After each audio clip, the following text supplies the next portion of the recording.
రాష్ట్రంలో జరుగుతున్న పరిణామాలకు సంబంధించి వాళ్ళు మనతో మాట్లాడడానికి చర్చలో జాయిన్ అవుతున్నారు బీఆర్ఎస్ నేత పల్లె రవికుమార్ గారు, అదేవిధంగా అనలిస్ట్ జంగయ్య యాదవ్ గారు. గుడ్ మార్నింగ్ అండి. రవి గారు, అంటే రాష్ట్రంలో పరిస్థితి ఎట్లా ఉంది అని అంటే ఏ వర్గానికి కూడా ఒక జీవితం మీద ఒక ఆశ, భరోసా, రే భవిష్యత్తు మీద ఒక నమ్మకం ఏది లేని పరిస్థితి కనిపిస్తుంది. రైతుల ఆత్మహత్యలు అనేవి చాలా ఆందోళన కలిగిస్తున్నాయి. ఇప్పటికి 409 మంది రైతులు ఆత్మహత్య చేసుకున్న ఒక దారుణమైన పరిస్థితి కనిపిస్తుంది. కేవలం ప్రభుత్వ వైఫల్యం వల్ల ఇటువంటి పరిణామాలు ఎదుర్కోవాల్సి వస్తుందని నిన్న అధ్యయన కమిటీ అంతా కూడా వెళ్ళినప్పుడు రైతులు తమ బాధను వెళ్లబోసుకున్నారు. వాళ్ళంతటి వాళ్ళు స్వచ్ఛందంగా వచ్చి తమ ఆందోళన అంటే ఒక సహాయం కోసం, ఒక భరోసా కోసం, ఒక ఆపన్న హస్తం కోసం వాళ్ళు ఎదురు చూస్తున్న పరిస్థితి. అంటే ఇంత దారుణమైన సిచ్యువేషన్ తెలంగాణలో గత 10 ఏళ్ల కాలంలో, 11 ఏళ్ల కాలంలో ఎప్పుడు చూసి ఉండము. కానీ కాంగ్రెస్ అధికారంలోకి వచ్చిన షార్ట్ టైంలో ఇంత అత్యంత దారుణంగా రైతుల పరిస్థితి మారిపోయిందంటే ఏమనుకోవాలి? గుడ్ మార్నింగ్ అండి, అందరికీ నమస్కారం. ఇప్పుడు జనరల్గా సమాజంలో రైతులు ప్రధానంగా రకరకాల పరిస్థితుల్లో వ్యవసాయం జరుగుతుంటుంది. వ్యవసాయం అనేది ఎప్పటికీ లాభసాటి కోసం చేయడం కాదు, అది ఒక సమాజం తప్పనిసరిగా అవసరమైనటువంటి పంటలు, తిండి గింజలు, ఇంకా మిగతా దాన్ని చేస్తూ ఉంటుంది. అయితే వాళ్ళు రైతాంగం ఎప్పుడే కూడా కోరుకునేది ఏంటంటే ప్రభుత్వాల నుంచి భరోసాను కోరుకుంటాయి, నమ్మకాన్ని కోరుకుంటాయి. ఒకవేళ నాకేమైనా నష్టం వస్తే, నాకేమైనా ఇబ్బంది కలిగితే ప్రభుత్వం నన్ను హక్కునే చేర్చుకుంటుంది, ప్రభుత్వం నన్ను కాపాడుకుంటుంది అనేటువంటి ఒక నమ్మకాన్ని, భరోసాని వాళ్ళు ఆశిస్తారు. కానీ ఈ కాంగ్రెస్ ప్రభుత్వం ఇంకా చెప్పాలంటే గడిచిన మొదటి నుంచి కూడా ఉమ్మడి ఆంధ్రప్రదేశ్ రాష్ట్రంలో తెలంగాణ రైతాంగానికి 70 ఏళ్ళు పరిపాలించినటువంటి వాళ్ళు ఎవ్వరు కూడా ఆ భరోసాన్ని, నమ్మకాన్ని కలిగించకపోగా రైతుల స్థైర్యాన్ని ఎప్పటికప్పుడు దెబ్బతీసేటటువంటి ఒక దుర్మార్గమైనటువంటి, కుట్రపూరితమైనటువంటి, విషపూరితమైనటువంటి ఆలోచనలతోటే రైతాంగాన్ని ఎప్పటికప్పుడు సంక్షోభంలోకి నెట్టుతూ వచ్చిండ్రు.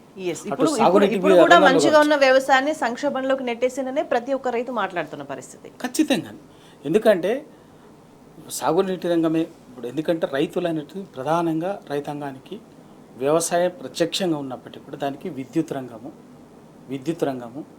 సాగునీటి రంగము, సహకార రంగము, తర్వాత ఇట్లా ఇంకా కొన్ని సంక్షేమ రంగం కూడా ఒక్కొక్కటి కూడా ఏంటంటే వేళ్ళూనికి ఉండేటటువంటి వాటి. కేసీఆర్ వీరన్నిటిని ఆలోచించే, ఎందుకంటే భారతదేశమే ప్రత్యక్షంగా పరోక్షంగా almost more than 70% of the people ఉపాధి అవకాశాలు కల్పిస్తున్నటువంటి ఇప్పటికీ భారతదేశంలో, ఇంక్లూడింగ్ తెలంగాణ వ్యవసాయం. అటువంటి రంగాన్ని అధికారంలోకి వచ్చిన వెంటనే తెలంగాణను సాధించుకున్నటువంటి మేజర్, ఎందుకు అప్పటికే తెలంగాణ ఆత్మహత్యలతో కొనారులుతుండే, నిత్యం ఆత్మహత్యలతో, ఏదో ఒక మూలన ఆత్మహత్యలు, కరెంటు కోసము, వాటికి ఆ చావులతోటి అల్లాడుతుండే తెలంగాణ. ఎందుకు వచ్చినటువంటిది కేసీఆర్ రాగానే రైతు ఆలంబనగా, రైతు కేంద్రంగా వ్యవసాయాన్ని అన్ని విషయాలు చేయటం చేసింది. అందుకే రైతు బంధు కావచ్చు, రైతు బీమా కావచ్చు, ఇంకా అనేక కార్యక్రమాలను రైతును సాగునీటి ప్రాజెక్టులు మీద అన్నీ కూడా చేసింది. కానీ దరిద్రం, కర్మగాలు ఏమైందంటే వీళ్ళు అధికారంలోకి వచ్చిన వెంటనే వాటన్నిటిని చెదరగొట్టి రైతులని లాస్ట్ మళ్ళీ ఏమైందంటే విత్తనాల కోసం రోడ్ల మీదకి వచ్చే పరిస్థితి, పెరుగు మందల కోసం రోడ్ల మీదకి వచ్చి ఆ పెట్టుబడి కోసం అప్పులు తెచ్చుకునేటటువంటి పరిస్థితి, రుణాలు అది ఇది చేస్తుంది. ఇవాళ 13 నెలల్లో 409 మంది ఆత్మహత్యలు చేసుకున్నారండి. ఎక్కడ మొత్తం ఎంటైర్ స్టేట్, నల్గొండ ఉన్నది, వరంగల్లో ఉన్నారు, ఆదిలాబాద్లో ఉన్నారు, అక్కడ ఇక్కడ లేదనుకుంటా మొత్తం ఎంటైర్ స్టేట్లో. అంటే రైతు ప్రశాంతంగా వ్యవసాయం చేసుకోవడానికి అంటే ఏ ఒక్క అవకాశాన్ని కూడా ఉంచకుండా ప్రభుత్వం సర్వనాశనం చేసింది అనే భావన రైతుల్లో చాలా స్పష్టంగా. అదే కదండి, ఇప్పుడు కేసీఆర్ గారు రైతు బంధు అనేది ఎందుకు తీసుకొచ్చిందంటే ప్రధానంగా రైతుకు అవసరం వచ్చేది ఏంటంటే వ్యవసాయము సీజన్ మొదలయ్యే టైంలో పెట్టుబడిగా విత్తనాల కోసం, ఎరువుల మందుల కోసం, కూళ్ళ కోసం మిగతా అవసరం వస్తుంది. అందుకే వాటికి ఎప్పుడెప్పుడు 60-70 సంవత్సరాలు అందరం అక్కడి నుంచి వ్యవసాయ కుటుంబాల నుంచి వచ్చినటువంటి వాళ్ళమే, ఎప్పుడో ఎంతో కొంత వ్యవసాయంలో ప్రత్యక్షంగా పాల్గొన్నటువంటి వాళ్ళమే తెలుసు. రైతు విత్తనాల కోసము, ఎరువు మందుల కోసము ఎవరో ఆసాంల దగ్గరికి పోయి వడ్డీలకు తెచ్చి ఉన్న అది కుదబెట్టి ఇది కూడబెట్టి తీసుకొచ్చి ఆ సహకార బ్యాంకుల్లో ఆ బ్యాంకుల్లో ఈ బ్యాంకుల్లో తెచ్చి లాస్ట్కి ఎంత అవమానపడేది. ఆ అప్పులు కట్టలేక లాస్ట్కి ఇంటి దర్వాజాలు కూడా గుంజుకోదు.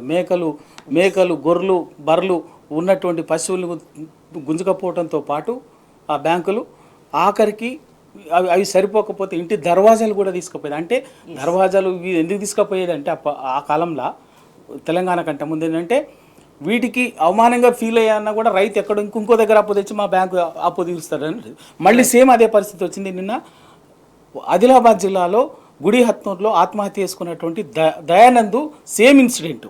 2 లక్షల రుణమాఫీ 2 లక్షలు బ్యాంకులో ఉన్నది, మహారాష్ట్ర బ్యాంక్ ఏదో బ్యాంకులో ఉందట, తెచ్చుకున్నాడు. రుణమాఫీ అయిపోతుంది అని చెప్పాను, అయిపోలేదు. లాస్ట్కి ఏమైందంటే ఇంకా మీరు కట్టరా అని వచ్చి రుణమాఫీ చెయ్యకపోగా ఆయనని మళ్ళీ రీపే చేయాలంటూ 10 మందిలో నిన్న భార్య చెప్పింది. ఆయన భార్య దయానంద్ భార్య అనిత మన రైతు కమిటీ ఆత్మహత్యలకు సంబంధించి వీటన్నిటికి బాధ అనిపించినటువంటి కేసీఆర్ గారు గ్రహించి వెంటనే వీళ్ళకు రైతులకు ధైర్యం ఇవ్వాలి, భరోసా ఇవ్వాలని వెంటనే నిరంజన్ రెడ్డి గారి నాయకత్వంలో కమిటీ వేసింది. ఆ కమిటీ పోయినప్పుడు ఆయన భార్య స్వయంగా చెప్పింది. మనం ఊహించి మాట్లాడుతున్నటువంటి మాట కాదు. అనిత అనేట ఆమె ఆయన భార్య దయానంద్ భార్య చెప్పిన మాట. ఏం చెప్పింది? రుణము మాఫీ అవుతుందని చూసినాము, ఆ మొదటి దఫా అయిపోయింది, 2వ దఫా అయిపోయింది, లాస్ట్కి అయిపోయింది అని చెప్పారు. కానీ కాకపోగా మళ్ళీ అప్పు చెల్లిస్తారా అనేసరికి ఇంటి మీదకి వచ్చేసి అందట్లో మమ్మల్ని నవ్వులపాలు చేసేసరికి భరించలేక ఆత్మాభిమానం రైతు ఇప్పుడు కూడా ఆత్మాభిమానంతో బతుకుతాడండి. ఆత్మాభిమానంతో ఉండేటటువంటి రైతు మళ్ళీ మీరు చెల్లిస్తారని 10 మందిలో అప్పు ఇన్సల్ట్గా భావించి అడిగేసరికి ఆత్మహత్య చేసుకున్నాడు.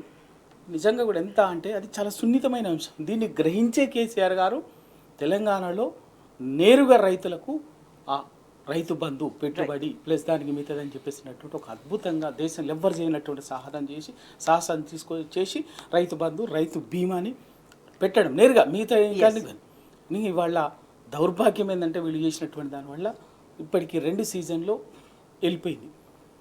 యాసంగికి రైతు బంధు ఎగిరిపోయింది, వానాకాలానికి రైతు బంధు ఎగిరిపోయింది, 2 సీజన్లు ఎక్కిపోయింది. రుణమాఫీ చేస్తున్నాం అయిపోయింది. 41 ప్రభుత్వం కాలయాపన మోసం చేయడం తప్ప ఇంకేమీ లేదు అనేది ప్రజలు మాట్లాడుతున్న పరిస్థితి. అంటే ఇంత సీరియస్ గా ఉన్నా కూడా, పరిస్థితి ఇంత దారుణంగా ఉన్నా కూడా ప్రభుత్వం నుంచి కనీసం స్పందన, కనీసం ఒక పరామర్శ కానీ ఒక భరోసా, నిజంగా ఆత్మహత్యలు చేసుకోకండి అని ఒక మాట, కనీసం మాట సాయం కూడా లేని దారుణమైన పరిస్థితి ఎట్లా అర్థం చేసుకోవాలంటే ప్రభుత్వ వైఖరి?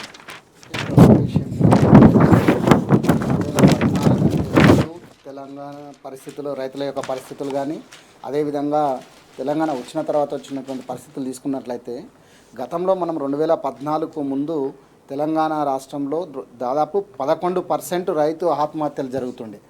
కానీ తెలంగాణ వచ్చిన తర్వాత దానిని కేసీఆర్ గారు రైతుల యొక్క ఆత్మగౌరవం కోసం కానివ్వండి, అదేవిధంగా స్వయం ప్రతిపత్తిగా బ్రతకాలి అని ఒక ఆలోచన విధానంతో రైతే రాజు, అందరూ మాటలకే పరిమితమయ్యారు కానీ నేను ఇంప్లిమెంట్ చేసి చూపిస్తానని ఒక ఉద్దేశంతో రైతుకు సంబంధించినటువంటి ప్రతి సందర్భంలో రైతు భరోసా కానీ, అదేవిధంగా విత్తనాల సబ్సిడీ కానివ్వండి, నీళ్లు కరెంట్ ఇవ్వడం కానీ, ఎందుకంటే కరెంటు ఇంతకుముందు గతంలో మనం లేకపోతే రాత్రిపూట నిద్రలు కాసి పాము కాటుకు ఎంతమంది చనిపోయారో రైతులు మనం ప్రతిరోజు పేపర్లు ఇంతకుముందు చూసేవాళ్ళం. కానీ తెలంగాణ వచ్చిన తర్వాత రైతు ఆత్మహత్య అనేది ఎక్కడో అరాకొరగా అనిపించేది కానీ ఈరోజు చూస్తే పునరావృతం అవుతుంది. గతంలో ఉన్నటువంటి సమైక్యాంధ్ర పాలనలో ఉన్నటువంటి రైతు ఆత్మహత్యలే ఈరోజు కూడా మనం చూస్తున్నాం ఎక్కడ చూసినా కానీ.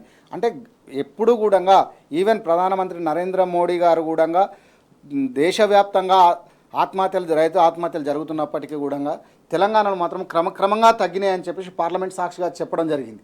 అంటే ఒక ప్రధానమంత్రి కూడా రైతు ఆత్మహత్యలు తెలంగాణలో కేసీఆర్ గారి పరిపాలనలో తగ్గినాయని చెప్పారు.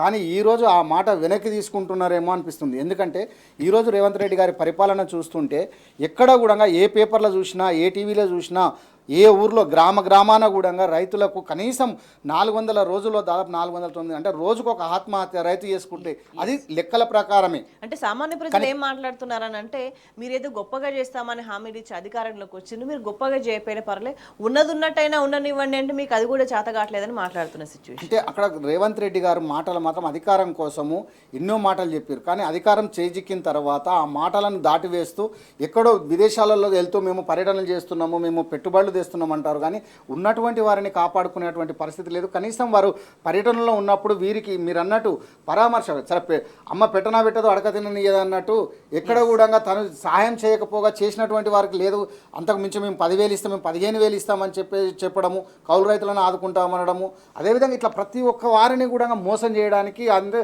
ఓట్లు వేయించేసుకున్న తర్వాత ఓట్లు అయిపోయిన తర్వాత సింహాసనం మీద కూర్చున్నాము, ఇంకా మమ్మల్ని మేము చెప్పిందే వేదము, మేము చెప్పినట్టే వినాలి, ఎవరెక్కడ పోయినా మాకు పర్వాలేదు, మేము మాత్రము సంక్షేమంగా ఉంటే చాలా అని ఒక ఆలోచన విధానంతో ముఖ్యమంత్రి గారు అదేవిధంగా మంత్రులు కానివ్వండి, వారి కింద ఉన్నటువంటి స్థానిక నాయకులు కానివ్వండి, దాని ఎఫెక్ట్ ఈరోజు మీరు గ్రామ సభలు తీసుకున్నట్లయితే ఎక్కడ కూడా మీరు ఆల్రెడీ రైతులకు మేము చేసేసిన 2 లక్షల రుణమాఫీ అంటున్నారు, కనీసం మాకు ఇంతవరకు ఎవరికి కాలేదు, 1,96,000 రూపాయలు ఉంటే కూడా కాలేదు, 96,000 80,000 ఉంటే కూడా మేము కొన్ని పేపర్లో చూసినట్లయితే 70,000 ఉన్నా కానీ మాకు పేచీలు పెడుతూ మీద ఆధార్ కార్డు లేదు, లేకపోతే నెంబరింగ్ తప్పు ఉంది, మీకు పేర్లు లేవు అని చెప్పేసి ఇట్లా ప్రతి ఏదో ఒకటి కొరివి పెట్టేసి వారిని ఎగగొట్టడానికి మాత్రమే ప్రయత్నం చేస్తున్నారు, కానీ పారదర్శకత ఇక్కడ లోపించడమే మాత్రమే కోత విధించడానికి, అర్హుల సంఖ్య తగ్గించడానికి ఆల్రెడీ అర్హులకు సంబంధించి ఒక పారదర్శకత లేదు, ఎవరికి ఇస్తున్నారని దానికి సంబంధించి ఒక ప్రామాణికత లేదు, అడిగితే దౌర్జన్యం చేస్తున్నారు. అంటే నెక్స్ట్ మనం డిస్కస్ చేద్దామంటే ఎక్కడ చూసినా ప్రజలు కన్నీటి పర్యంతం అవుతున్న దృశ్యాలే మనకి చాలా క్లియర్గా కనిపిస్తున్నాయి. పల్లెరావు గారు, అంటే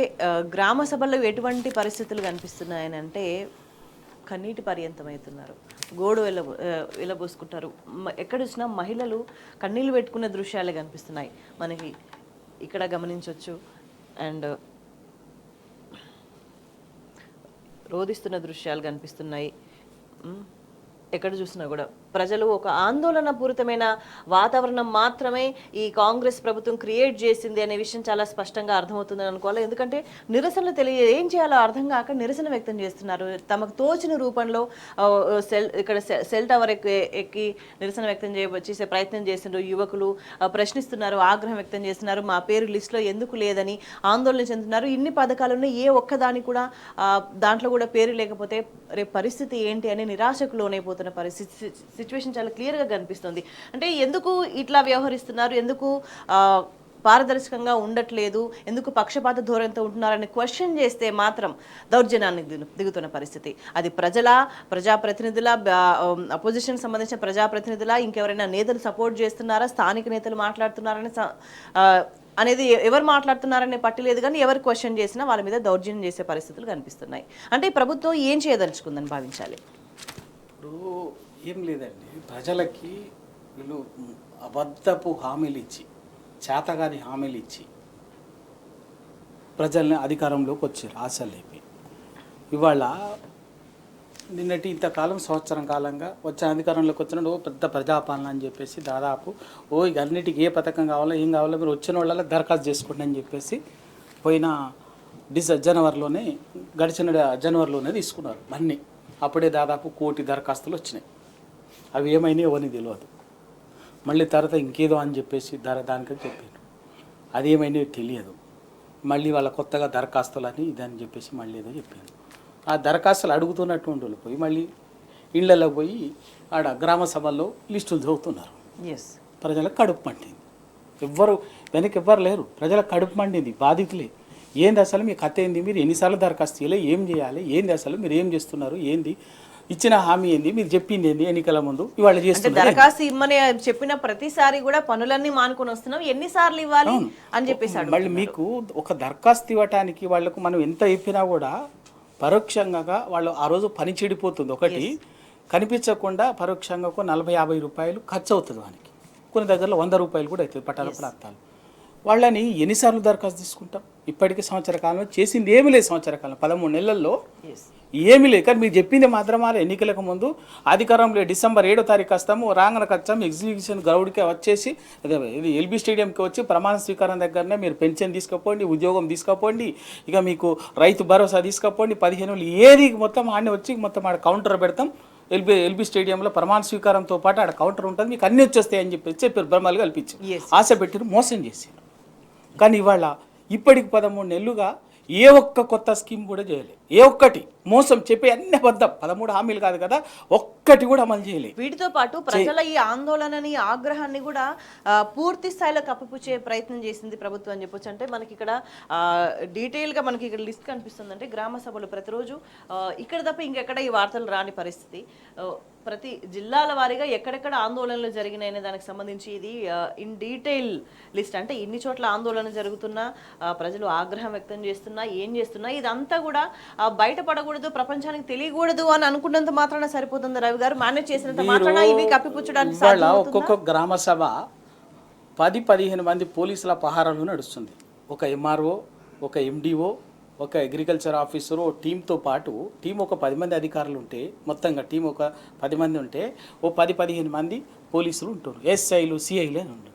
మొత్తం వాళ్ళు ఏంటంటే వచ్చినటువంటి వాళ్ళని భయానక వాతావరణం పెట్టేసి ఎవరైనా అడిగిన అనుకోండి, స్వయంగా ఎస్ఐలు సిఐలు వచ్చి గట్టిగా అడిగేటటువంటి వాళ్ళని మీకు ఎందుకు, మీరు అది కాదు ఇది కాదు అని స్వయంగా పక్కకు తీసుకుపోయి బెదిరిస్తున్నారు, స్వయంగా బెదిరిస్తున్నా కూడా ఎవరు భయపడలే. గుర్తుంచుకోండి, బెదిరిస్తున్నా కూడా నిర్బంధాల మధ్యన, దౌర్జన్యాల మధ్యన గ్రామ సభలు పెడుతున్నా ఎవరు భయపడట్లేదు. దౌర్జన్యంగా వస్తున్నారు, నిలదీస్తున్నారు మహిళలు. ఇక చెప్పకూడని భాష, అది కోపం వచ్చినప్పుడు మనిషి స్వభావం అట్లనే ఉంటుంది. మనం ఆడ భాష చూడొద్దు, ఎందుకు వచ్చింది అది ధర్మాగ్రహం. ఆ ధర్మాగ్రహాన్ని ఇంకొక ధర్మాగ్రహంతో ఒక్కొక్కరు మాట్లాడుతుంటే సమాధానం చెప్పలేక అధికారులు పోలీసులను ముందు పెట్టి ఇండైరెక్ట్గా బెదిరిస్తున్నారు, అయినా భయపడతలేరు. చాలా చోట్ల సర్పంచులు, మాజీ సర్పంచులు, ఎంపీటీసీలని పోలీసులు పక్కకు పోయి ఏమనుకుంటున్నారు, రేపు మీరు రాజకీయం చేయదలుచుకున్నారా, లేకపోతే ఊళ్ళలో ఉండదలుచుకున్నారా లేదా, లేకపోతే మీరు ఎక్కువ చేస్తే మిమ్మల్ని కేసులు పెట్టి లోపలిస్తాం, బొక్కలు ఇరగొడతామని చాలామంది సర్పంచులని, ఎంపీటీసీలని కూడా బెదిరిస్తున్నా కూడా ఎవ్వరు భయపడట్లేదు. నిన్న స్వయంగా ఆ పాడి కౌశిక్ రెడ్డి ఎమ్మెల్యే మీద కూడా ఇది విషయము ఇది అని చెప్పేసి అడుగుతుంటే దౌర్జన్యం చేసింది కాంగ్రెస్ కార్యకర్తలు. దౌర్జన్యం చేసి కోడిగుడ్లతోటి, టమాటాతో గ్రామ సభలో మాట్లాడుతుంటే దౌర్జన్యం చేసింది. దౌర్జన్యం చేసి కోడిగుడ్లతోటి, రాళ్లతోటి కొడుతుంది. పోలీసులు ప్రేక్షకుల్లాగా చూస్తుంటారు, ఏదో ఆపినట్టుంది. అంటే ఇది ఎందుకు అంటే ఈ డ్రామా ఎందుకు మొదలుపెట్టారంటే, రేపు ఏదో రకంగా స్థానిక సంస్థలు ఎన్నికలకు పోవాలి. స్థానిక సంస్థలు ఎన్నికలకు పోవాలంటే ఇవాళ గ్రామాల్లో తిరిగే ముఖం చెల్లే పరిస్థితి లేదు కాంగ్రెస్ పార్టీకి. హామీలు ఇచ్చిన ఒకటి మనం నెరవేర్చాలి. ఊర్లకు పోతే పట్టుకొని తరుముతారు అన్నటువంటి భయం. మామూలుగానే ఇవాళ అంత ఆగ్రహంతో ఉన్నటువంటి వాళ్ళు ఎన్నికలకు పోయి ఓట్లు అడిగితే తరుముతారు అన్న భయంతో ఏం చేయంటే మళ్ళీ డ్రామా మొదలుపెట్టారు. జనవరి 20వ తారీఖు నుంచి మనం పెన్షన్లు ఇవ్వబోతున్నాం, కొత్త పెన్షన్లు ఇస్తున్నాం, రైతు బంధు మొదలు పెడుతున్నాం, రైతు భరోసా ఇస్తున్నాం, తర్వాత ఇంకోటి ఆ స్కీము గృహాల అందరికి ఇల్లు ఇస్తున్నాం. ఇవాళ మేనిఫెస్టోలో ఏం చెప్పిందని కాంగ్రెస్ పార్టీ, సంవత్సరానికి 5 లక్షల మందికి ఇల్లు ఇస్తామని చెప్పింది. సంవత్సరానికి 5 లక్షల మందికి ఇల్లు ఇస్తామని చెప్పింది. 5 ఏళ్లలో 25 లక్షల మందికి ఇల్లు ఇస్తామని చెప్పింది. 13 ఇళ్ళు అయిపోయింది. ఒక్కరికన్నా ఎక్కడన్నా ఒక్క ఇల్లు ఇచ్చిండ్రా, ఒక్కటన్నా కట్టినరా, కనీసం మొదలన్న పెట్టినరా? ఇది వాళ్ళ కాంగ్రెస్ మోసం. అది సంవత్సరం అయిపోయింది కదా, 5 లక్షలు ఇప్పుడు ఎక్కడ కట్టిరో చెప్పండి, ఎక్కడ మొదలు పెట్టిరో చెప్పండి, దానికి సంబంధించిన బడ్జెట్ ఎక్కడ ఇచ్చారో చెప్పండి.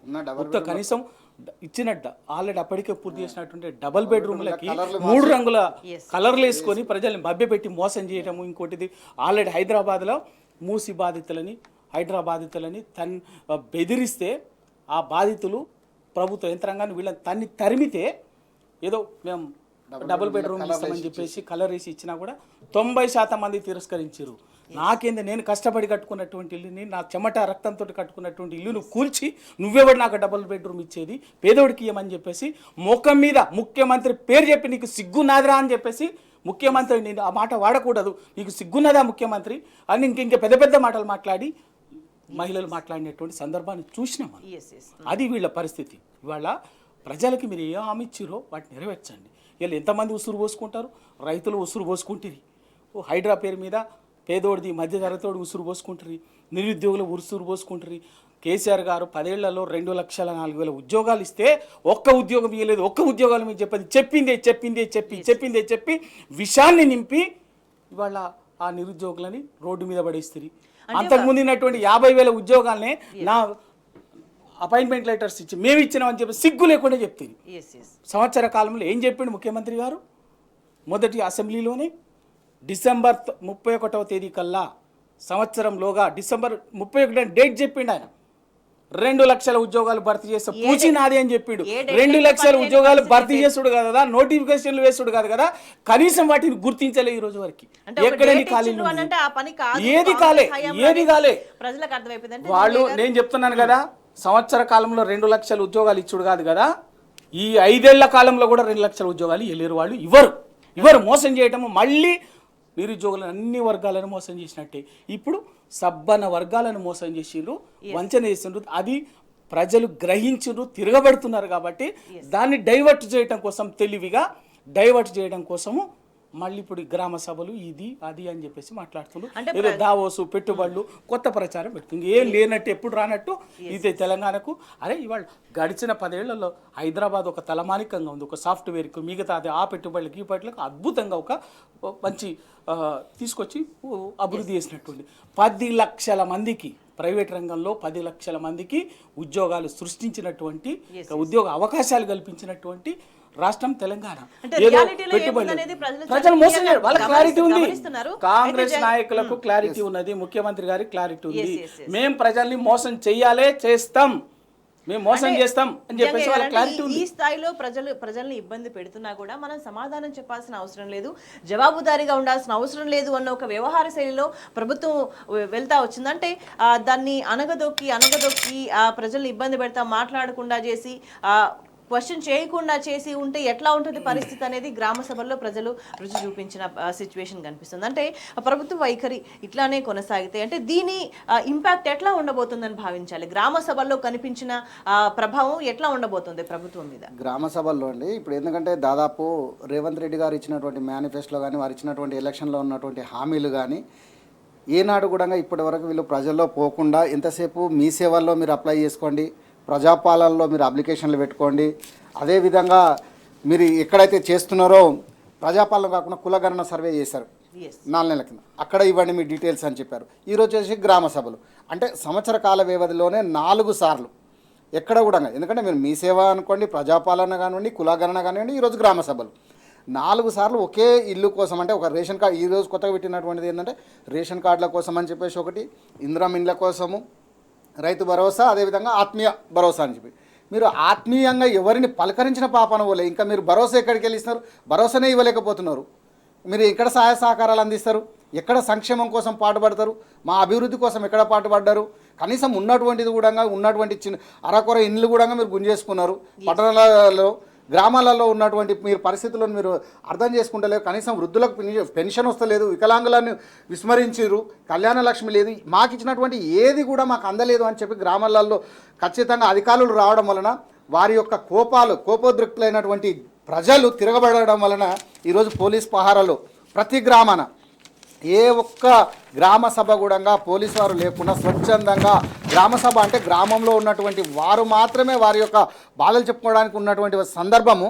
కానీ ఎందుకు ఈరోజు ఎంపీడీఓలతో పాటు ఖచ్చితంగా పోలీస్ డిపార్ట్మెంట్ వారు అక్కడ ఉంటున్నారంటే గవర్నమెంట్కి తెలుసు, ప్రభుత్వానికి, ఎందుకంటే వ్యతిరేకత ఉంది ప్రజల్లో, ఆ యొక్క వ్యతిరేకత చూపిస్తారు అనే ఒక ఉద్దేశంతో కనీసము భయపెట్టి భయభ్రాంతులకు గురి చేసి మమ అనిపించుకోవాలి అని చెప్పేసే సందర్భమే తప్ప నిజంగా కూడా వారికి సహాయ సహకారం అందించాలని లబ్ధి పొందే ఒక ఆలోచనతోనే ప్రభుత్వం ఈ ప్రయత్నం చేసిందని అంత మాట్లాడుకుంటున్న సందర్భంలో ఆ ప్రయత్నాలు ఫలించే అవకాశం కనిపిస్తుంది ఏమాత్రమైనా? కానీ ఇంతకు ముందే మీరు చెప్పినట్టు ఎక్కడ కూడా నమ్మి ఓటేసినందుకు నట్టేట ముంచురు ఒకసారి. ఈరోజు మళ్ళీ గ్రామాలలో కూడా ఎవరైనా కూడా ఒకసారి మోసపోతారు, రెండోసారి ఎవరు కూడా మోసపోవడానికి సిద్ధంగా ఉండరు. కానీ గ్రామాలలో చదువుకోక కొంత తక్కువ ఉన్నప్పటికీ కూడా పర్సంటేజ్ ఈరోజు ప్రజలకు కూడా తెలుసు మంచి ఏంది చెడు ఏంది. అంటే ఏదో ఒకసారి అంటే మేము వేసాము, నిజంగా కూడా రేవంత్ రెడ్డి గారి మాటలు నమ్మి ప్రభుత్వాన్ని అధికారంలోకి తీసుకొస్తే ఈరోజు కేసీఆర్ గారు ఇచ్చిన దానికంటే మేము అంతకు మించి ఇస్తా అని చెప్పినటువంటి సందర్భం చూస్తే ఈరోజు మించి కాదు కదా, మమ్మల్ని అందరినీ నట్టేట ముంచిండు, నమ్మించి నానబోసి అన్నట్టు, నమ్మించి నానబోస్తే పుచ్చిబుర్రలు అయినాయి అంటారు ఊర్లలో, మీకు మరి తెలిసి ఉండాలి జనరల్గా. అలాగనే రేవంత్ రెడ్డి గారిని మేము నమ్మి అధికారంలో కూర్చోబెడితే ఈరోజు మమ్మల్ని రోడ్డు మీద కూర్చోబెట్టినటువంటి సందర్భం ఉంది. ఇంకా మళ్ళీ మిమ్మల్ని అయ్యా అనే ఒక స్థితి ఈరోజు మనం చూస్తున్నాము. ప్రజల్లో ఖచ్చితంగా కూడా ఒక నెగిటివ్, అంటే ఎంత వెతికినా కానీ రేపు ప్రభుత్వాన్ని తీసుకురావాలి అనుకుంటే గ్రామ సభలు పెట్టి మేము ఏదో లబ్ధి పొందాలని చూస్తున్నటువంటి ఈ సందర్భాన్ని ప్రభుత్వం యొక్క కుటిల నీతిని ఈరోజు గ్రహించారు ప్రజలు. అందుకే తిరగబడుతున్నారు అని మనం స్పష్టంగా చెప్పొచ్చు. భవిష్యత్తులో కనీసం ఈ యొక్క ఆలోచన విధానంతో గ్రామ సభలో వచ్చినటువంటి రిజల్ట్తోనన్నా ప్రభుత్వం మారి కనీసం ప్రజలకు ఏదైనా చేస్తే కూడా భవిష్యత్తులో ఏమన్నా ఇంకా కొంచెం కాల వ్యవధి తీసుకుంటే ఏమన్నా సక్సెస్ అవుతారేమో తప్ప ఈరోజు ముందుగా మీరు ఇప్పటికిప్పుడు పెడితే మాత్రం 100కు 90% జనాలు తిరగబడే ఉన్నారు అంటే కోపంతో. ఎందుకంటే ప్రభుత్వం ఇస్తున్నటువంటి హామీలు ఎక్కడ పోయినాయి, మీరు హామీలు ఇవ్వక అందుకే అబద్ధాల పునాదుల మీద అధికారంలోకి వచ్చి అబద్ధాలు చెప్తూనే పూట గడపొచ్చు అని ప్రభుత్వ వైఖరి అంటే ఏ అంశాలు కనిపిస్తుంది అనేది మనం మాట్లాడతారు. రవి గారు అంటే మేడిగడ్డకు సంబంధించి పునరుద్ధరణ చేసి దాన్ని మంచి బ్రహ్మాండంగా యూజ్ చేసుకోవచ్చు అని చెప్పేసి ఎల్ఎన్టీ వాళ్ళ కమిటీ నిన్న నివేదిక ఇచ్చిన సందర్భంగా అనిపిస్తుంది. అంటే ఇప్పటి వరకు కూడా అబద్ధాలు ప్రచారం చేసి అంటే ఏ స్థాయిలో ప్రచారం చేసిండ్రు, ఏ స్థాయిలో మొత్తం కాళేశ్వరం మొత్తం ఆగమైపోయిందని చెప్పేసి ప్రజల్లో తప్పుడు ఒక సంకేతాలు ఇచ్చింది ప్రభుత్వం అనేది చాలా క్లియర్గా చూస్తూ వచ్చినాం. అంటే నిజంగా ప్రతి విషయంలోనూ అబద్ధాలు చెప్పడం తప్ప కాంగ్రెస్ పార్టీకి ఇంకేం పనిలేదని భావించాల్సిన అవసరం కనిపిస్తుందా? ఇప్పుడు స్వచ్ఛ గారు మేడిగడ్డకు సంబంధించి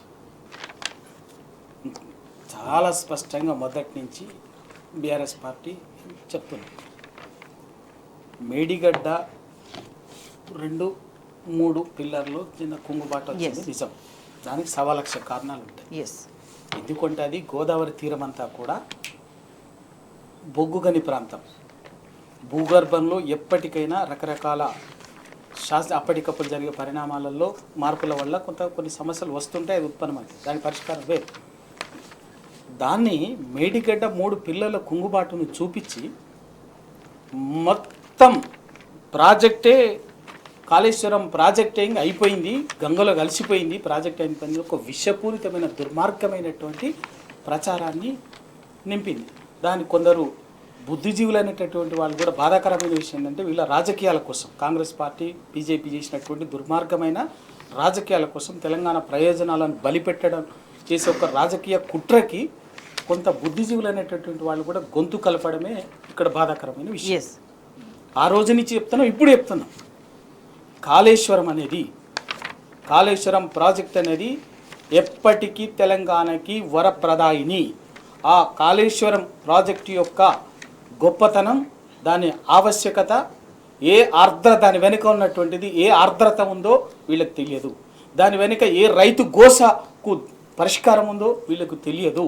ఎందుకంటే అసలు వీళ్ళు 77 రాష్ట్రాన్ని అప్పచెప్పి 60 సంవత్సరాలు నిరాటంకంగా పరిపాలిస్తే గోదావరిని తీసుకుపోయి ఆంధ్రకు అప్పచెప్పినటువంటి వాళ్ళు, పైన మహారాష్ట్ర కర్ణాటక దోచుకోక మిగిలింది కింద ఉమ్మడి ప్రయోజనాలకు ఉమ్మడి పేరు మీద ఆంధ్రకు అప్పచెప్పినటువంటి వాళ్ళు, అటు కృష్ణాని తెలంగాణకు అప్పచెప్పినటువంటి, అటు రాయలసీమకు అప్పచెప్పినటువంటి వాళ్ళు, 2 నదులని వీళ్ళు పెట్టి తెలంగాణ రైతాంగాన్ని గోసబెట్టినటువంటి వాళ్ళు, ఏడ్పించినటువంటి వాళ్ళు, సంవత్సరాల సర్వ 100 మంది 1000 మంది ఆత్మహత్యలకు కారణమైనటువంటి దుర్మార్గులు వీళ్ళు కదా.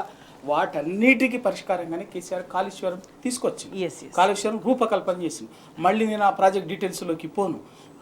ఏది ఏమైనా వీళ్ళకి ఇంకా 10 జన్మలు ఎత్తినా ఇలా దానికి వ్యతిరేకంగా మాట్లాడేటటువంటి వాళ్ళకు ఇంకా 10 జన్మలు ఎత్తిన కాళేశ్వరం గొప్పతనము, కాళేశ్వరం ఉన్నటువంటి ఎందుకు కాళేశ్వరం అవసరము తెలంగాణకు అన్నది వీళ్ళకి అర్థం కాదు. కాళేశ్వరమే గోదావరి తెలియదు వీళ్ళకు, కృష్ణానే తెలియదు వీళ్ళకు, తెలంగాణ గోసనే తెలియదు. ఇక ఆ ప్రాజెక్ట్ గొప్పతనం ఎక్కడ తెలుస్తుంది?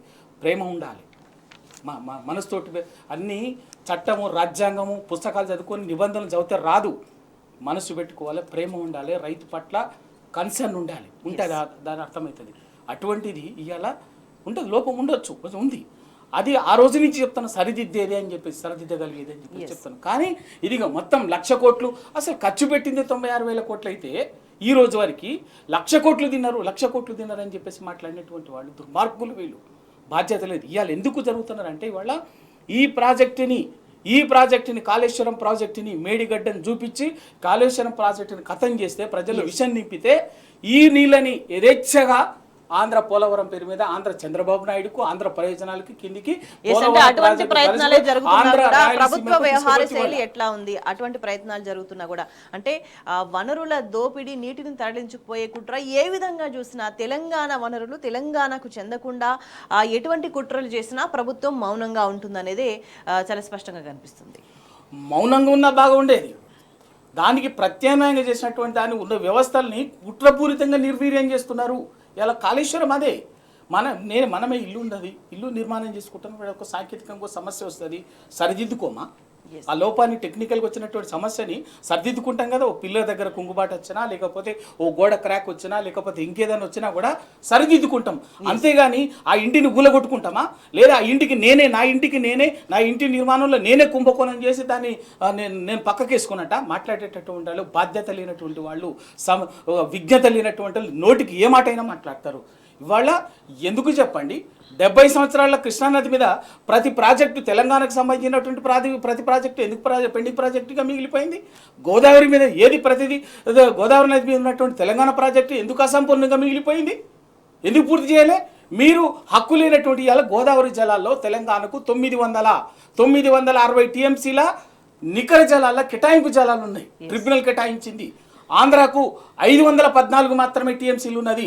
ఉమ్మడి రాష్ట్రంలో ఉన్నటువంటి మొత్తం 1468 టీఎంసీలలో 1468 టీఎంసీల నీటిని గోదావరి జలాల్లో ఉమ్మడి ఆంధ్రప్రదేశ్ కేటాయిస్తే దాంట్లో తెలంగాణకు 946, ఆంధ్రాకు 512 టీఎంసీల నీటిని కేటాయించింది. కానీ ఇవాళ ఉల్టా ఏమైంది? వాడేమో 900 టీఎంసీలు వాడుకుంటాడు, ఆంధ్ర వాడు దోసుకుపోతాడు, గోదావరి నదిని వెలకపోయి తెలంగాణకేమో ఆఖరికి ఒక కాళేశ్వరం వరప్రదాయిగా ఉన్నటువంటి కాళేశ్వరంని కూడా వీళ్ళు ఎండబెట్టి ఇవాళ తెలంగాణని చేసే పని చేస్తారు. అదేమని మాట్లాడరు. ఇవాళ దానికి తోడు ఇవాళ మొత్తం వీళ్ళు చేసే నిర్వాహకం వల్ల ఏం జరుగుతుందంటే, చంద్రబాబు నాయుడు అక్కడ పోలవరం పోలవరం గోదావరి బనకచర్ల లింకేజ్ పేరు మీద గోదావరి నదినే మలుపుకపోయిండు. ఆల్రెడీ అప్పుడు పోతిరెడ్డిపారు పేరు మీద ఏమో కృష్ణానదిని మలుపుపోయిండు వైఎస్ రాజశేఖర రెడ్డి గారు. ఇవాళ చంద్రబాబు నాయుడు ఏమో పోలవరం ప్రాజెక్టు ద్వారా గోదావరి నదిని తెలంగాణ నుంచి తెలంగాణకు దక్కకుండా అటు మొత్తం రాయలసీమ దాకా గోదావరి నదిని మలుపుకపోతున్నాడు. ఇక్కడ ఉన్నటువంటి ఆయన శిష్యుడు రేవంత్ రెడ్డి గారు దానికి వాళ్ళ దోపిడికి, జలదోపిడికి, ఆంధ్ర జలదోపిడికి ఇవాళ కాళేశ్వరం అడ్డంకిగా ఉంది కాబట్టి కేసీఆర్ గారు అడ్డుగోడ కట్టి నీటిని ఆపిండి కాబట్టి దీన్ని విషం నింపి ప్రజల మనసులో విషం నింపి ఆ కాళేశ్వరంని మేడిగడ్డని ఖతం చేస్తే బాధాప్త ప్రాణహిత నుంచి వచ్చేటటువంటి నీళ్లు, గోదావరి నుంచి వచ్చే నీళ్లు, ఇంద్రావతి నుంచి వచ్చే నీళ్లు, శబరి నుంచి వచ్చే నీళ్లు మొత్తంగా కూడా పోలవరంలో పోతే ఆ పోలవరం నుంచి అటు పోలవరం ఎడమ కాలువ నుంచేమో విశాఖపట్నం దాకా తీసుకుపోతాడు, పోలవరం కుడి కాలువ నుంచేమో బనకచర్ల వరకు రాయలసీమ వరకు తీసుకుపోయి మొత్తంగా సస్యాన్ని అక్కడ తాగునీటి పారిశ్రామిక అవసరాలకి మొత్తం దానికి ఇక్కడ ఉండేటువంటి కాంగ్రెస్ సన్నాసులు చంద్రబాబు నాయుడు కాంగ్రెస్ ముసుగులో ఉండేటువంటి చంద్రబాబు నాయుడు తొత్తులు, ఆంధ్ర తొత్తులు ఇవాళ కాళేశ్వరం గురించి, మేడిగడ్డ గురించి మాట్లాడతారు. దానికి ఢిల్లీలో మేము పెద్ద మనుషులం, బుద్ధిజీవులం అనేటటువంటి, మేము జాతీయవాదులం అనేటటువంటి బీజేపీ వాళ్ళు వత్తాసు పలుకుతారు. తెలంగాణకు వచ్చేసరికి మాత్రం విషం నింపుతారు. ఇద్దరు కలిసి దొందే విషం నింపుతారు. బరాబర్ ఇవాళ తెలంగాణ రైతాంగం కోసం, తెలంగాణ సాగునీటి ప్రయత్నాల కోసం నిలబడేది ఒక్కటి టీఆర్ఎస్ మాత్రమే. వీరు ఎన్ని కుట్రలు చేసినా కూడా గోదావరిని, కృష్ణా జలాలని ఎన్ని కుట్రలు చేసినా, ఎన్ని కుతంత్రాలు చేసినా బరాబర్గా ఆ గోదావరిలో తొక్కుతాం, వీళ్ళని పాతి పెడతాం. కానీ తెలంగాణని నీటిని ఇప్పటికే అయిపోయింది, దోసుకపోయేంత వరకు మలుపుకపోయినారు. ఇక జరగటానికి ఏం వదిలిపెట్టేది ఏం లేదు. ఆ కాళేశ్వరం మేడిగడ్డల్ని తెలంగాణ గోదావరి నీటిని ఆంధ్రాకు తరలించడానికి ఎవడైనా తీసుకుపోయేటటువంటి వానికి వత్తాసు పలికితే, తొత్తుల లెక్క, బ్రోకర్ల లెక్క లంగా పనులు చేస్తే ఆ మేడిగడ్డ కుంగిపోయిన పిల్లల కింద పాతి పెడతాం కొడుకులను ఒక్కొక్కడిని. వదిలిపెట్టేది ఏం లేదు. కడుపు మండుతుంది ఇవాళ. ఇలా మీరు కృష్ణా మీద కుట్రలు చేస్తారు, మళ్ళీ కొత్త గోదావరి మీద కుట్రలు చేస్తారు. కాళేశ్వరం దానికి అడ్డంకిగా ఉంది. వాళ్ళకు తొత్తులు, మీరు వాళ్ళ బ్రోకర్లు కాబట్టి రాజకీయం ముసుగేసుకొని పదవులలో ఉన్నారు కాబట్టి ఇవాళ మళ్ళీ మీరు దాన్ని అడ్డం పెట్టుకుని కాళేశ్వరాన్ని దెబ్బతీస్తామంటే, గోదావరిని దోసుకపోతామంటే, తరలించకపోతామంటే ఊరుకుంటామా? అక్కడే బొంద పెడతాం, తొక్కుతాం, వదిలిపెట్టేది ఏం లేదు. రైట్ జంగయ్య గారు, అంటే పేరుకు మాత్రమే తెలంగాణకు ముఖ్యమంత్రి, కానీ చేసే పనులన్నీ కూడా పక్క రాష్ట్రానికి ప్రయోజనం చేకూర్చడానికి తెలంగాణకు ముఖ్యమంత్రిగా కానంటే చంద్రబాబుకు శిష్యుడిగా మాత్రమే ఎక్కువగా పనిచేస్తున్నాడు రేవంత్ రెడ్డి అనే ఇంకొక చర్చ కూడా నడుస్తుంది. వాస్తవమండి. ఎందుకంటే గతంలో మనం తీసుకున్నట్లయితే కాంగ్రెస్ పార్టీ ఎక్కడ కూడా తెలంగాణ ప్రయోజనాలను పట్టించుకోకపోవడం వల్లనే ఆ రోజు ఈ తెలంగాణ ఉద్యమం రావడానికి కూడా కారణం కాంగ్రెస్ పార్టీయే. మనం గతంలో తీసుకున్నట్లయితే దాని నుంచి మనము లబ్ధి పొందిన తర్వాత కేసీఆర్ గారు వచ్చిన తర్వాత కనీసము కాళేశ్వరం ప్రాజెక్టు కాదు, తెలంగాణలో ఉన్న 10 సంవత్సరాల కాల వ్యవధిలో కూడా ఒక్క ప్రాజెక్టు కూడా జాతీయ హోదా ఇవ్వలేదు. ఎస్, అంటే ఎంత వ్యతిరేకించినప్పటికీ కూడా బీజేపీ ఎక్కడ కూడా కేంద్రం ఎక్కడ సపోర్ట్ చేయనప్పటికీ కూడా స్వతహాగా ఒక పటిష్టంగా నేను ఖచ్చితంగా రైతులకు న్యాయం జరగాలి, తెలంగాణకు న్యాయం జరగాలి, మేము కొట్లాడింది నీళ్లు నిధులు నియామకాల కోసం అని చెప్పేసి ఒక దీక్ష, ఒక యజ్ఞంలాగా కేసీఆర్ గారు దాన్ని కాళేశ్వరం ప్రాజెక్టు నిర్మించుకుంటే దాని మీద కూడా అవాకులు చెవాకులు పేలుతూ ప్రజల్లో ఒక అవినీతి జరిగింది అని చెప్పేసి ఇంతకుముందు పెద్దలు క్లియర్గా చెప్పడం జరిగింది. ఎస్, అంటే దాని గురించి నేను పోను, కానీ ఎందుకంటే ఎంత చేసినప్పటికీ కూడా ఇంకా తక్కువనే. అంటే ఒక తన ఇల్లుని తాను శుభ్రం చేసుకోవాలి, లేకపోతే తన ఇల్లుని తాను బాగు పెట్టుకోవాలనుకున్న సందర్భం, ఒక ఆలోచన విధానంతో దూరదృష్టితోని ఎక్కడ కూడా ఇంతకుముందు గతం అన్యాయం జరిగింది, చాలామంది మోసం చేసిపోయారు, కానీ అలాంటి మోసం పోయినట్లయితే మళ్ళీ గోసపడతామని చెప్పేసి కేసీఆర్ గారు పదే పదే చెప్తుంటారు. ప్రతి రంగంలో కూడా ఈ విధంగా మోసం చేయడం వల్లనే ఈరోజు వెనుకబడిపోయింది తెలంగాణ. గతంలో మనము వెనుకబడిన ప్రాంతంగా వాళ్ళు చేశారు, కానీ వెనుకబడ్డ ప్రాంతం కాదు తెలంగాణ అని చెప్పేసి చెప్పడం జరిగింది. అంటే ఇట్లా నీటి దోపిడీ కూడా జరుగుతున్న సందర్భంలో ఎందుకు రేవంత్ రెడ్డి గారు మీరు ప్రశ్నించలేకపోతున్నారు? కనీసం అంటే దోపిడీ చేయడానికి అవతల ఏపీ లెటర్లు రాస్తుంటే కేంద్రానికి, కనీసం అంటే ఆ ప్రయత్నాలని అడ్డుకోవడానికి కనీసం అట్లీస్ట్ ఫార్మాలిటీకి ఒక తెలంగాణ ముఖ్యమంత్రిగా బాధ్యత, ఆయన బాధ్యత వనరులను కాపాడాల్సిన బాధ్యత, ప్రయోజనాలు కాపాడాల్సిన బాధ్యత ఉంది, కానీ కనీసం స్పందన ఉండదు. కనీసం లేఖలు ఎందుకు రాయాలనే ప్రశ్న కూడా ఉత్పన్నమవుతుంది. ఇంతకుముందు మనం తీసుకున్నట్లయితే టీఆర్ఎస్ హయాంలో లేఖలతో పాటు డైరెక్ట్ మంత్రులను కూడా కలవడం జరిగింది. మాకు ఇక్కడ ప్రాబ్లం అవుతుంది, ఇక్కడ మాకు ఆంధ్ర ప్రాంతం నుండి ఉన్నటువంటి వారు ఇట్లా బేసిన్ మీద కట్టుకుంటున్నారు, నీళ్ళు వద్ద మనం తీసుకున్నట్లయితే గోదావరి మిగులు జలాల మీద కూడా వీళ్ళు తరలించుకపోతున్నారు అని చెప్పేసి పదే పదే పోయి కూడా మనం ఇవ్వడం జరిగింది, లెటర్లు ఇవ్వడం జరిగింది ప్రత్యక్షంగా కూడా. కానీ ఈరోజు రేవంత్ రెడ్డి గారి చర్యలు ఏ విధంగా, కనీసం ఒక లెటర్ కూడా రాసే పరిస్థితులు లేరంటే ఇంటర్నల్గా జరుగుతున్నటువంటిది ఏంది అంటే, ఒకవేళ తెలంగాణ ఉన్నటువంటి చంద్రబాబు నాయుడు గారి ఆదేశాల మేరకే నిశ్శబ్దంగా ఉన్నారా ఈరోజు రేవంత్ రెడ్డి గారు అంటే అవుననే చెప్పొచ్చు. ఇక్కడ ఒకటి మీకు ఒక్కటే క్లియర్, మీరు అడిగిన ప్రశ్నకు ఒకటే అండి. ముఖ్యమంత్రి గారు, తెలంగాణ ముఖ్యమంత్రి గారు రేవంత్ రెడ్డి గారు జలవనరులకు సలహాదారు, ప్రభుత్వ సలహాదారుగా ఎవరిని పెట్టుకున్నారు? ఎవరైనా ఆంధ్రప్రదేశ్ రాష్ట్ర ప్రభుత్వ ప్రధాన కార్యదర్శిగా పనిచేసినటువంటి ఆదిత్యనాథ్ దాస్ గారు. ఆయన ఎవరు? తెలంగాణ మొన్నటి వరకు కేసీఆర్ గారి హయాంలో తెలంగాణ ప్రాజెక్టులకు వ్యతిరేకంగా అడుగడుగున అడ్డుపడ్డ వ్యక్తి, జరిగినటువంటి వ్యవహారాల్లో కీలకంగా పనిచేసినటువంటి వ్యక్తి ఆదిత్యనాథ్ దాస్ గారు. ఆయన చీఫ్ సెక్రటరీగా, ఒక ఐఏఎస్ అధికారిగా మాకేం అభ్యంతరం, కానీ విల్ఫుల్గా ఆయన ఉద్దేశపూర్వకంగానే తెలంగాణ ప్రాజెక్టులకు వ్యతిరేకంగా చాలా వాదనలతోటి బలంగా పనిచేసినటువంటి వ్యక్తి.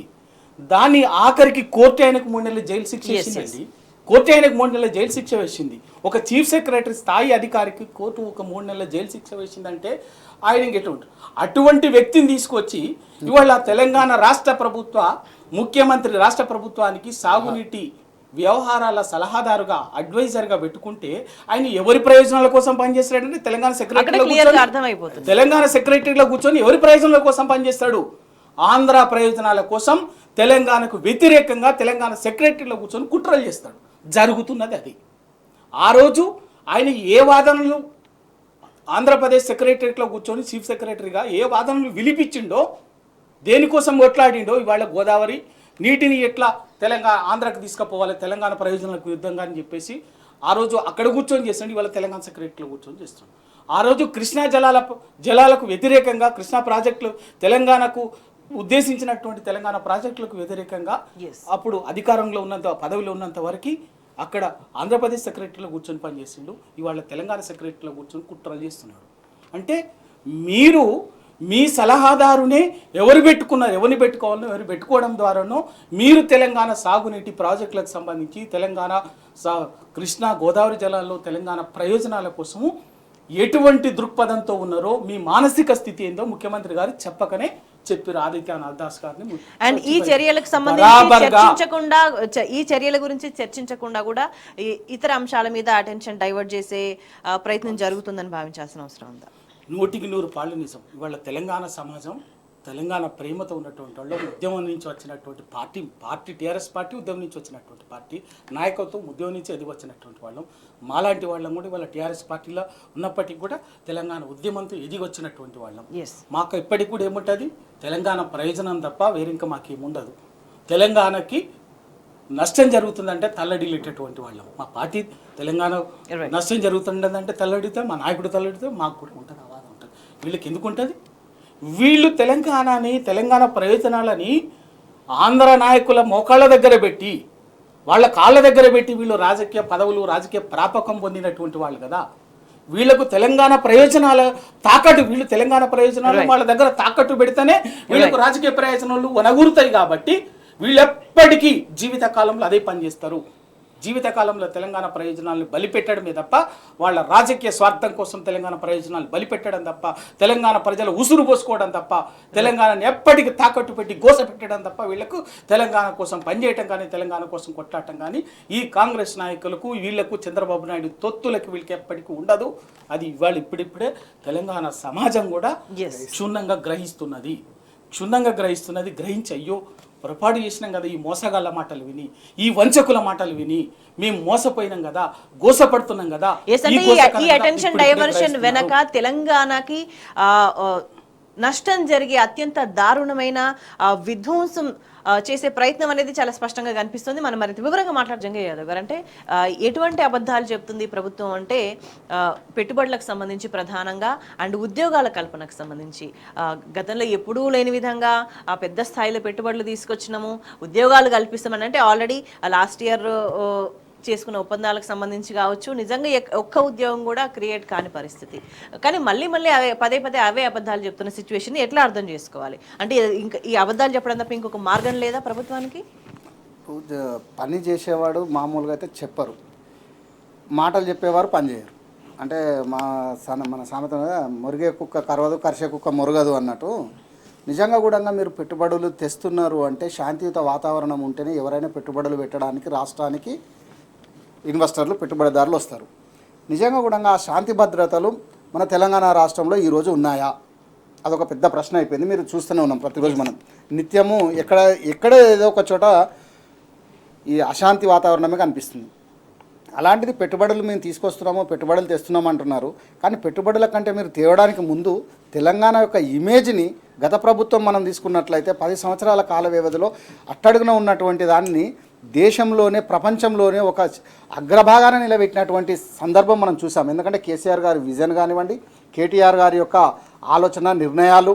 ఎందుకంటే మనం ప్రతి సందర్భం తీసుకుంటే ఎక్కడ కూడా తగ్గొద్దు, ఇమేజ్ తెలంగాణకు పెట్టుబడులు రావాలంటే మన చిన్న రాష్ట్రం, కొత్తగా ఏర్పడినటువంటి రాష్ట్రానికి పెట్టుబడులు ఆకర్షించాల్సిన సందర్భం వచ్చిందన్నప్పుడు ఎక్కడ కూడా మనం తీసుకున్నటువంటి నిర్ణయాలు తప్పుడుగిన జరిగినట్లయితే రేపు భవిష్యత్తు దెబ్బతింటుందనే ఒక ఆలోచనతోని బాటలు వేసిరు ఆ రోజు గత పాలకులు మనం చూసుకున్న సందర్భం. ఆ యొక్క దారిలో మీరు ఈరోజు వెళ్ళేసి తెలంగాణ అని చెప్పుకుంటూ మీరు పెట్టుబడులు తీసుకురావడానికి వెళ్ళారంటే అందులో నిజంగా కూడా గతంలో చేసినటువంటి కృషి ఎంతో ఉందని మనం చెప్పొచ్చు. కానీ అక్కడ కూడా మీరు చూసుకున్నట్లయితే ఇక్కడ అంటే అప్పులలో ఉన్నటువంటి ఇన్వెస్టర్స్, పెట్టుబడిదారుల యొక్క కంపెనీలు ఏదో 30 కోట్ల రూపాయలు బ్యాంకులో ఉంటే దానికి 1000 కోట్ల యొక్క కాంట్రాక్ట్ తీసుకున్నారు అని చెప్పేసి మనం చూసాం. అంటే 30 కోట్ల రూపాయలు మినిమం మీకు బ్యాంకులో లేనటువంటి ఒక కంపెనీ 1000 కోట్ల రూపాయల పెట్టుబడి మన రాష్ట్రంలో ఏ విధంగా పెడుతుంది? కనీసం మినిమం ఆలోచన చేస్తాం ఎవరమైనా. ఇప్పుడు నా దగ్గర 100 రూపాయలు లేని నేను 10,000 వ్యాపారం చేస్తాను, లేకపోతే 10,000 రూపాయలు మీకు ఇస్తా అంటే నమ్మే వాళ్ళు ఎవరు? అంటే చెప్పుకోవడానికి మాత్రము, పేపర్లలో రాసుకోవడానికి, చెప్పుకోవడానికి, ఫోటోలు దిగడానికి. ఎందుకంటే ఆ ఫోటోలు దిగినప్పుడు కనపడదు కదా దాంట్లో ఏముంది ఏంది అనేది. నిజంగా మీరు రిలీజ్ చేసినట్టయితే శ్వేతపత్రం విడుదల చేస్తూ అంటారు కదా, నిజంగా ఏ కంపెనీ, ఆ యొక్క కంపెనీ హిస్టరీ ఏంది, అది పెట్టింది ఎవరు? అంటే ఇంతకుముందు మనం చూసుకున్నాము. అంటే వాటికి సంబంధించి ప్రశ్నలు లేవనెత్తితే కూడా వాటికి సమాధానాలు ఇవ్వని పరిస్థితి. సమాధానం ఉంటే ఇస్తారు, సమాధానమే లేకపోతే సమాధానం ఎక్కడికి వెళ్ళి ఇస్తారండి? సమాధానం చెప్పడానికి ఉండాలి కదా. అంటే ఏంటంటే అప్పటి వందకు ప్రజలకు తెలవాలి. మేము ఏదో 1,78,000 కోట్లు నేను ఈరోజు ఫస్ట్ టైం తీసుకొస్తున్నాను, ఇంతకుముందు పాలకులు ఎవరు కూడా ఇన్నేళ్లలో ఎవరు కూడా తీసుకురాలేదు, నేను మాత్రమే, నా వల్లనే అయ్యింది 1,78,000 కోట్ల రూపాయలు. దీనివలన 49,500 ఉద్యోగాలు వస్తున్నాయి రాష్ట్రానికి అని చెప్పకనే చెప్పినట్టు. అంటే ఎక్కడికాడ పేపర్లకు మాత్రం పరిమితం అవుతుంది కానీ ఇంప్లిమెంటేషన్ కాడికి వచ్చే మాత్రం జీరో. గుండు సున్నా అంటారు కదా, గాడిది గుడ్డు అన్నట్టు ప్రజలకు ఇచ్చింది ఏముందయ్యా అంటే ఉద్యోగాలలో కానీ లేకపోతే ఈ పెట్టుబడుల రూపంలో తీసుకొచ్చింది ఏముంది. ఇంతకుముందు గతంలో సంవత్సర కాల వ్యవధిలో ఎంతసేపు ఫ్లైట్లో, నాకు తెలిసి రాష్ట్రంలో ఉన్నదానికంటే విదేశాలలోనే ఎక్కువ ప్రయాణం చేసినట్టుంది ఈ కాంగ్రెస్ పాలకులు మనం చూసిన సందర్భం చూస్తే. అంటే పెట్టుబడులు కానీ అబ్జర్వేషన్ అని చెప్పేసి, కానీ వచ్చి చేస్తున్నారా అంటే ఇక్కడ ఏమీ లేవట్లేదు. కట్టు కథలు చెప్పడము, మాటలతోని మాత్రం ముందుకు చెప్తున్నారు తప్ప మాటలే చెప్తున్నారు కానీ చేతలు కూడా ఎక్కడ కూడా కనిపించట్లేదు ఈ ప్రభుత్వ పాలనలో. మనము స్పష్టంగా ఒకటే విషయము, పెట్టుబడుల విషయంలో తీసుకున్నట్లయితే గతంలో మీరు ఇంతకుముందు కూడా చెప్పారు కొన్ని కంపెనీస్ వచ్చినాయని. ఇంతకుముందు లాస్ట్ టైం మీరు పోయినటువంటి సందర్భంలో ఇప్పటివరకు ఎన్ని పెట్టుబడులు వచ్చినాయండి? ఇప్పటివరకు చెప్పారు ఆ రోజు వాస్తవమే, కానీ కనీసం ఈ రోజైతే మనము నెమరేసుకోవాలి కదా. అరే నిజంగా నేను పోయినాము, గత 6 నెలల కాల వ్యవధిలో నేను పోయి వచ్చిన, ఇంతకుముందు తీసుకొచ్చిన అవి సక్సెస్ అయినాయి, ఈరోజు మళ్ళీ ఇవి తీసుకొచ్చినా చెప్పకనే ఎక్కడ కూడా అట్లాంటివి ఏం లేదు. ఆ రోజు పోయి వచ్చినామో మేము చేసుకున్నాము. ఎందుకంటే ఈరోజు ప్రతిపక్షాలు కానీ ఇంకే పార్టీ కానీ జనాలకు కూడా ఒక ఆలోచన విధానం ఏంటంటే నిజంగా రేవంత్ రెడ్డి గారు ఏదో తీసుకొస్తున్నారు, వెనకాల కట్టుకొని వస్తున్నారు అని చెప్పేసి తీసుకొస్తున్నారు చెప్తున్నారు. కానీ నిజంగా మీరు చేసినటువంటి సందర్భం అంటే ప్రజలు అడగకుండా డైవర్షన్ చేయాలి వాళ్ళని. మీకు ఎందుకంటే మీకు పరిపాలన చక్కగా లేనప్పుడు ఏదో పక్కదారులు చూపిస్తుంటారు కదా, మనం డైవర్షన్ అంటాం కదా. అంటే పరిపాలించేటువంటి తత్వం మీ దగ్గర లేదు, ప్రజల్లో నిలదీస్తున్నారు. గ్రామ సభలు అనుకోండి, లేదంటే ఎక్కడ కూడా మీరు ఎక్కడికి వెళ్ళినా, మీ ఎమ్మెల్యేలు వెళ్ళినా, స్థానిక నాయకులు వెళ్ళినా, కనీసం మీరు వెళ్తే కూడా కనీసం మీ ఊర్లో కూడా ఉన్నటువంటి పరిస్థితులు ఎక్కడ కూడా మీరు ఇచ్చినటువంటి మేనిఫెస్టోలో ఇచ్చినటువంటి అంశాలు కూడా ఏది కూడా మీరు సక్సెస్ చేయలేకపోతున్నారు. కనుక కొత్త కథలు చెప్పుకుంటూ మేము పెట్టుబడులు తీసుకొస్తున్నాము, కంపెనీలు తీసుకొస్తున్నాము, ఇంతకుముందు మేము ఫార్మాసిటీ రద్దు చేస్తామని చెప్పినాము, ఇలా 4th సిటీ చేస్తామని చెప్తున్నారు. అంటే ఎక్కడ గతంలో మనం తీసుకున్నటువంటి వాటికి రంగులేస్తున్నారు. ఎక్కడ కూడా డబుల్ బెడ్రూమ్, ఇప్పుడు ఇందిరమ్మ ఇండ్లు అని చెప్తున్నారు కదా, అంటే డబుల్ బెడ్రూమ్ ఉన్న ఇండ్లకు రంగులేసేసి ఇది మేమేదో చేసినాము అంటే ఎవరికో పిట్టిన పిల్లని తీసుకొచ్చి మా పిల్లని ముద్దాడినట్టు గతంలో చేసినటువంటి పరిపాలన యొక్క సౌలభ్యం కల్పించినా కానీ సాధించలేకపోతున్నారు మీరు. గతంలో కేసీఆర్ గారు చేసినటువంటి పెట్టుబడులు ఏదైతే తీసుకురావడానికి ఇమేజ్ని పెంచిరో కనీసం దాన్ని కాపాడే సోయి కూడా లేకుండా పోతుంది. కనీసం దాన్ని కాపాడుకుంటూ మీరు తీసుకొస్తుంటే నిజంగా కూడా గతం దాన్ని చేసుకోవచ్చు. కానీ ఈరోజు రేవంత్ రెడ్డి గారు ఉన్నటువంటి ఇమేజ్ కూడా అక్కడ పోయి తీసుకెళ్ళి వారి యొక్క భాషతోని కానివ్వండి, వారి యొక్క ప్రవర్తనతోని కానివ్వండి, అక్కడ చెప్పేటువంటి మాటలతోని అంటే జనాలకు కూడా తెలిసిపోతుంది అరే నిజమా అబద్ధమా అని చెప్పేసి. ఇక్కడ ఉన్నటువంటి వారు ఆటోమేటిక్గా మనం చూస్తున్నాం సోషల్ మీడియా కానివ్వండి, మెయిల్స్ కానీ ప్రతి చోట కూడా అక్కడ కూడా తెలిసిపోతుంది ఇక్కడ జరుగుతున్న అబద్ధాలు తప్ప ఇంకేమి కనిపించని పరిస్థితి. రవి గారు అంటే ఈ అబద్ధాల ప్రచారాల వల్ల అల్టిమేట్ గా నష్టం జరిగేది ఎక్కడ అంటే తెలంగాణ ప్రజలకు నష్టం జరుగుతుంది. అయితే ఇంకొక వేదికల మీద కూడా ఇట్లాంటి బోగస్ ప్రచారాలు చేయడం వల్ల కూడా అంటే ఈ విధంగా కూడా తెలంగాణని విధ్వంసం చేసే ఒక కుట్రలాగా భావించాల్సిన అవసరం కనిపిస్తుంది. ప్రతిదీ వీళ్ళు తెలంగాణ ప్రయోజనాలకు వ్యతిరేకంగా తెలంగాణని కేసీఆర్ గారు పునర్మైన వీళ్ళు 65 ఏళ్ళు 70 ఏళ్ళు చేసినటువంటి అరాచకాన్ని విధ్వంసం చేసి కేసీఆర్ గారు పునర్నిర్మాణం చేస్తే మళ్ళీ ఆ పునర్నిర్మాణాన్ని మళ్ళీ ఒక్కోసారి విధ్వంసం వైపు తీసుకుపోతున్నాం. తెలంగాణని తరతరాలకు విధ్వంసం చేసేటటువంటి ఒక దుర్మార్గమైన కుట్ర చేస్తారు. అదొకటి. పెట్టుబడులకు సంబంధించి ఒక మాట అయితే చెప్తాను నేను. ఇవాళ చెప్పిండు 1,78,000 కోట్లు ఇవాళ అద్భుతము అని చెప్పేసి చేస్తున్నారు. రైట్, ఓకే, సంతోషం. మొదట సంవత్సరం క్రితం పోయొచ్చారు.